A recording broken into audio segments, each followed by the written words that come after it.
Pancasila, NKRI, Bhinneka Tunggal Ika, harga mati, merdeka. Bapak Ibu Saudara sekalian, saya Henry Tandianta. Kita akan melanjutkan pembahasan dengan tema Back to Pancasila, kembali ke Pancasila. Kemarin sampai sila kedua. Kali ini kita akan gabung saja sila ketiga, keempat, kelima, ya. Komen-komen yang mereka pada komen di dalam pembahasan kita sila pertama dan kedua kemarin, intinya adalah yang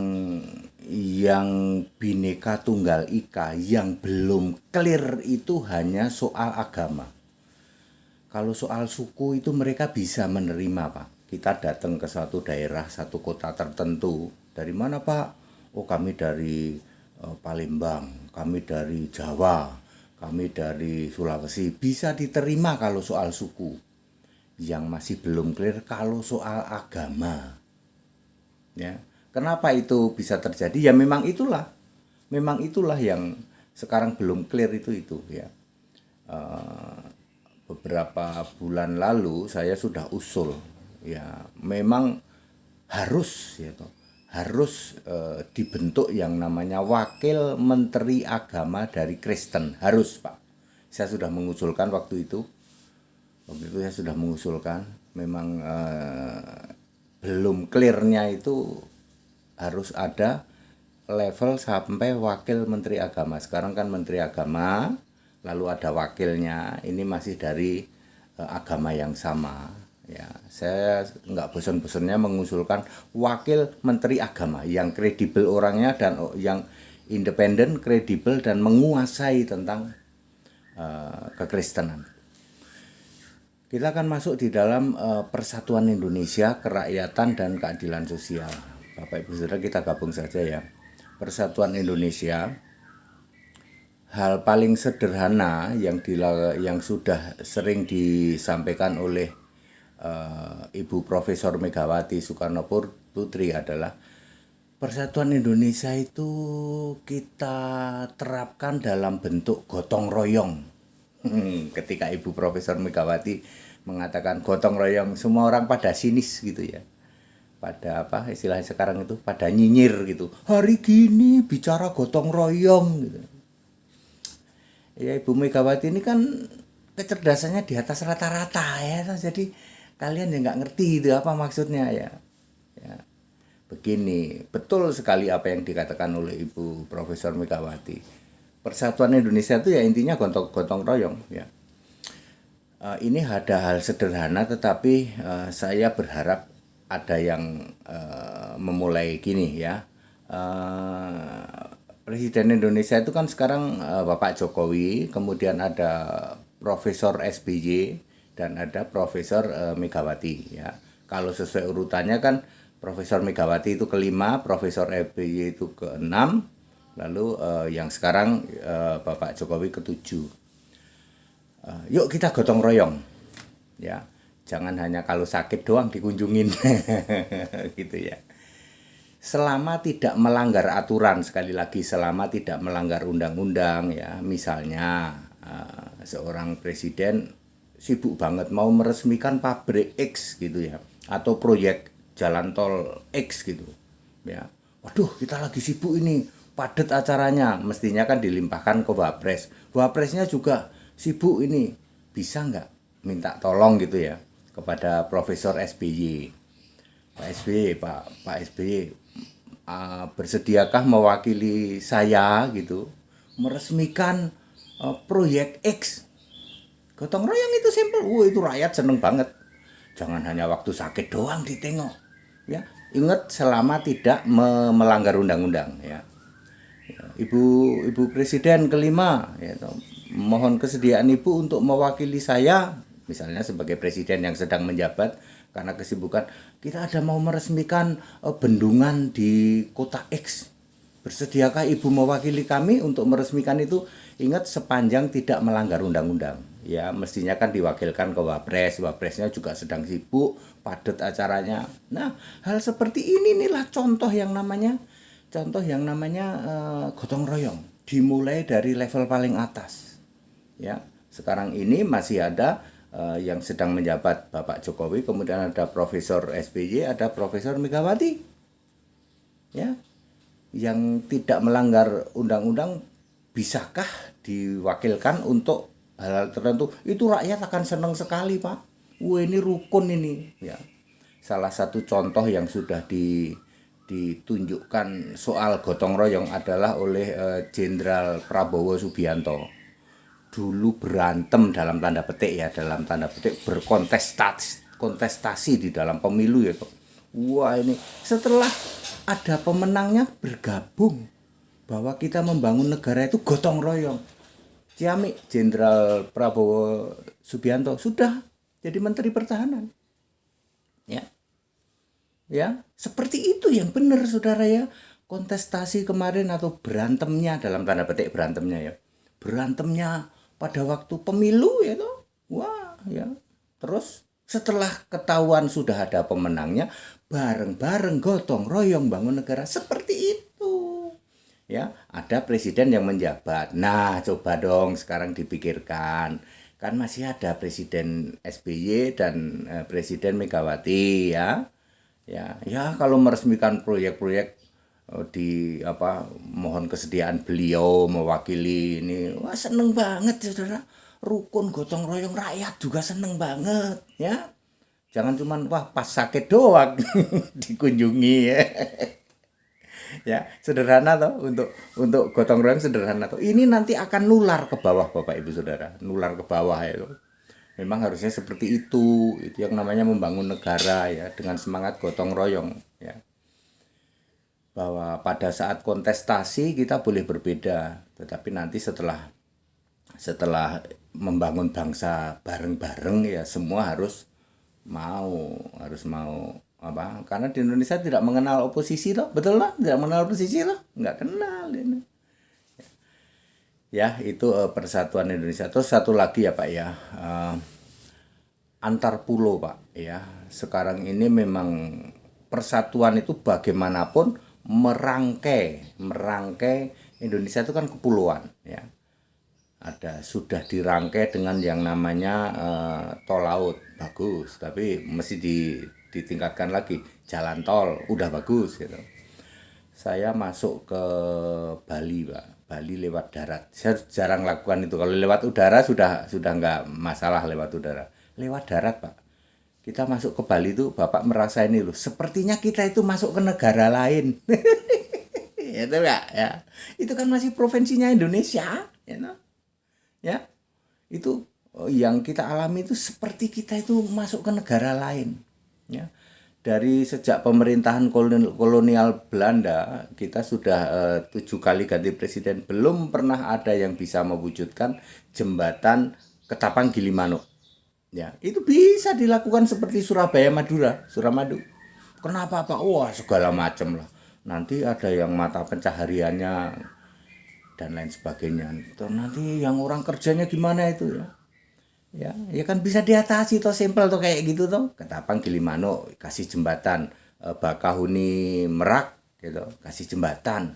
Kapal-kapal nanti kemana? Yang truk-truk tetap naik kapal, ya. Khusus barang-barang besar truk bisa naik kapal, ya. Sementara yang kendaraan biasa lewat jembatan. Kan beres seperti itu. Tapi itu belum pernah. Terus pulau-pulau, ya, pulau-pulau kecil di daerah Kepulauan Riau, ya, bahkan Pulau Seribu itu kalau selama memungkinkan kasih jembatan antar pulau kan luar biasa.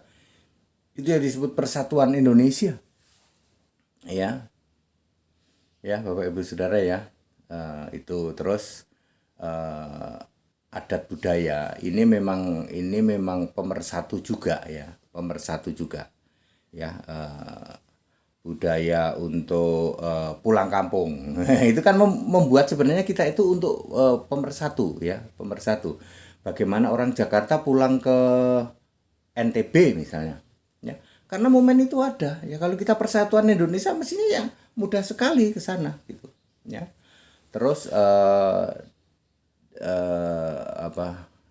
keragaman perbedaan yang mencolok tentang harga ya. Mungkin BBM di Papua sudah sama yang kemarin sempat saya singgung ya. Tapi barang lain bagaimana? Ya kan mestinya ada Bulog yang dengan store pendingin atau itu cold storage yang sangat besar untuk menampung barang-barang yang membusuk, cepat membusuk harus di cold storage. Supaya beda ya beda, tapi jangan 5 kali lipat, Pak. Itu persatuan Indonesia, Pak. Ya, harga-harga di daerah oke, kalau masih beda itu masih bisa diterima, tetapi tidak 5 kali lipat. Ya, bakso tidak 50.000, Pak. Ya gara-garanya baksonya itu kan yang bisa basi, gitu. Belum ada cold storage di sana. Ya, menjadi mahal akhirnya. Ya, itu persatuan Indonesia. Nah, sekarang yang keempat tentang demokrasi. Kan sila keempat itu intinya demokrasi perwakilan. Bapak Ibu, saya adalah saksi sejarah bagaimana berubahnya ya dari sistem sistem perwakilan itu menjadi sistem yang sekarang gitu. Pemilihan langsung. Kalau saya boleh usul sih yang dipilih langsung itu presidennya saja. Tetapi level gubernur sama ke bawah itu memang sebaiknya dipilih oleh presiden terpilih. Undang-undangnya dirubah dulu, Pak. Ya, pasti begitu, dirubah dulu undang-undangnya ya. Supaya tidak terjadi seperti sekarang terkotak-kotak. Ini provinsi ini gubernurnya dari parpol X. Nggak mungkin dia mau tunduk sama presiden sekarang yang berasal dari parpol beda. Yang terjadi sekarang kan seperti itu. Tidak terang-terangan pembangkangan, tetapi mereka akan menciptakan sebagai raja-raja wilayah gitu. Ya. Soal apa akhirnya soal hal-hal yang memecah gitu. Memecah Indonesia. Dia mencitrakan provinsi tertentu itu citranya menurut gubernurnya. Pelan-pelan ya. Makanya ada yang provinsi-provinsi tertentu yang wah kok dia jadi maaf nih ya juara intoleran. Nah, misalnya seperti itu. Ada provinsi tertentu yang menjadi juara intoleran. Kota tertentu kok. Pokoknya kalau intoleran tuh di sana itu. Ya, bahkan di sana dalam tanda kutip ya tuh hampir mendirikan semacam kiblat ke negara lain gitu loh. Sampai seperti itu. Karena apa?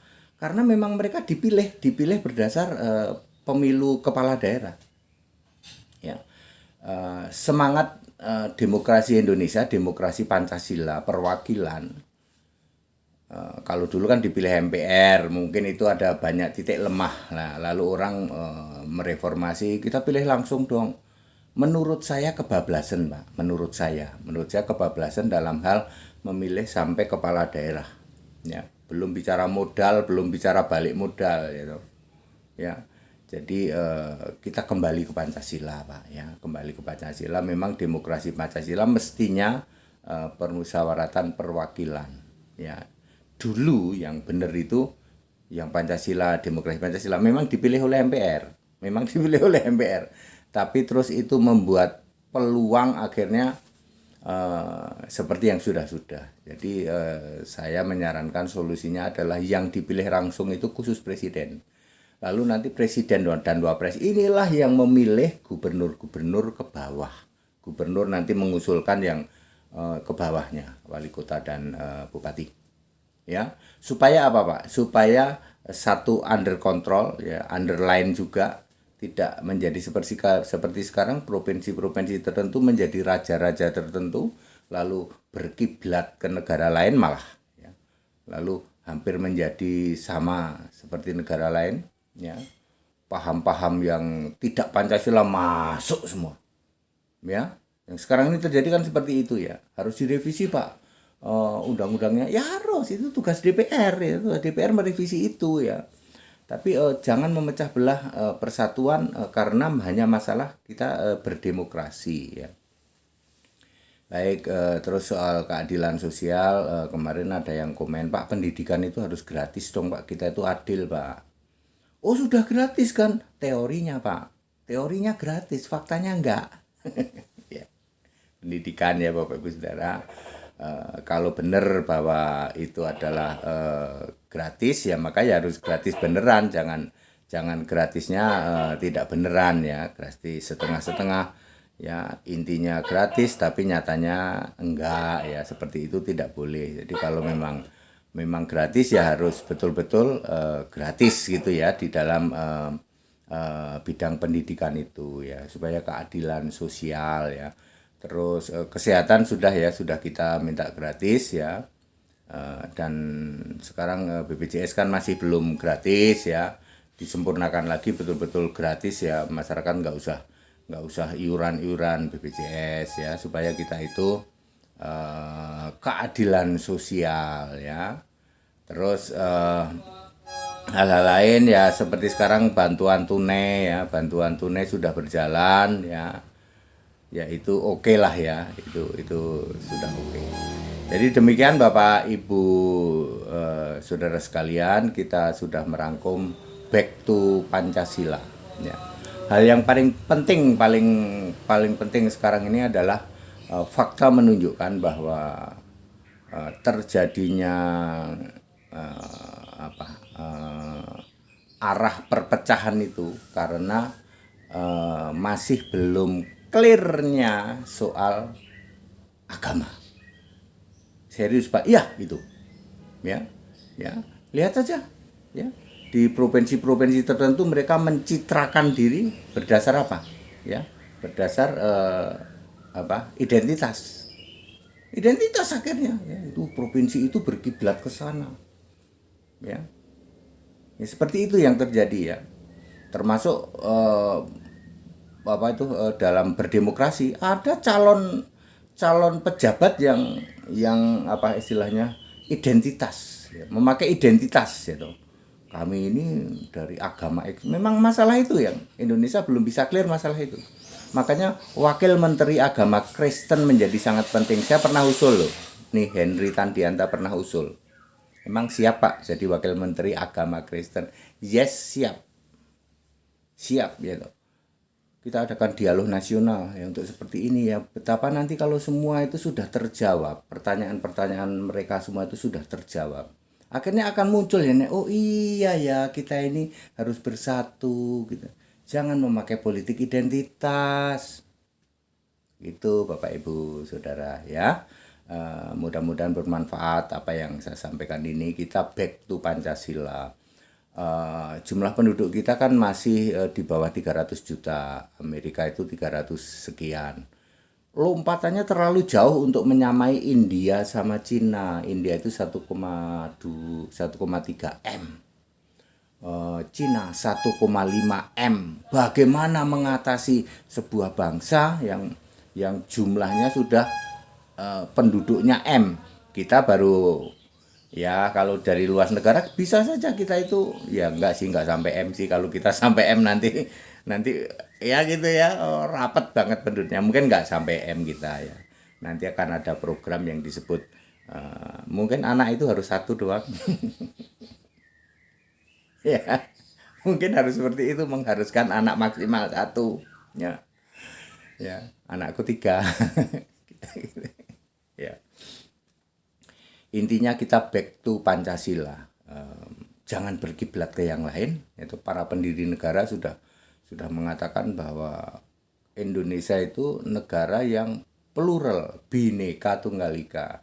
Saya berkali-kali mengatakan bahwa setelah ada Pancasila bukan berarti 10 tahun kemudian baru ditempelin tuh kata Bhinneka Tunggal Ika. Enggak.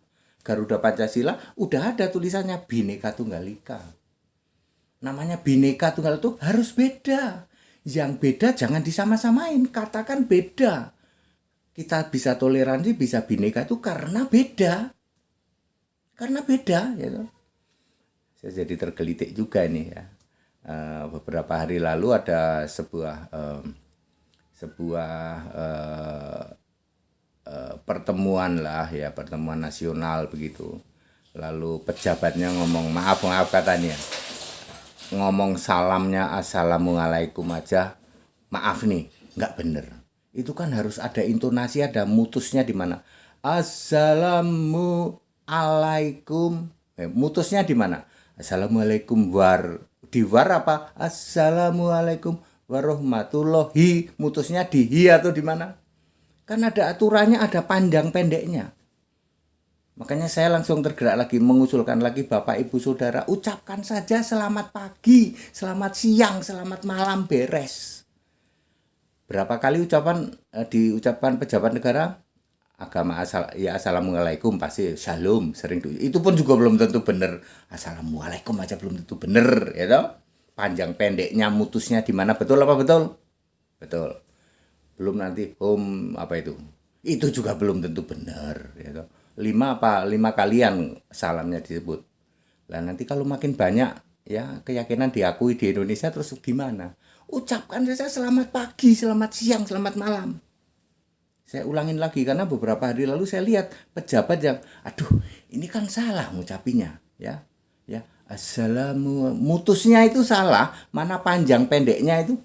Betul tidak para yang bergerak di dalam ahli agama? Betul kan? Salam itu ada panjang pendeknya, mana yang diucapkan panjang pendek, mutusnya di mana, betul?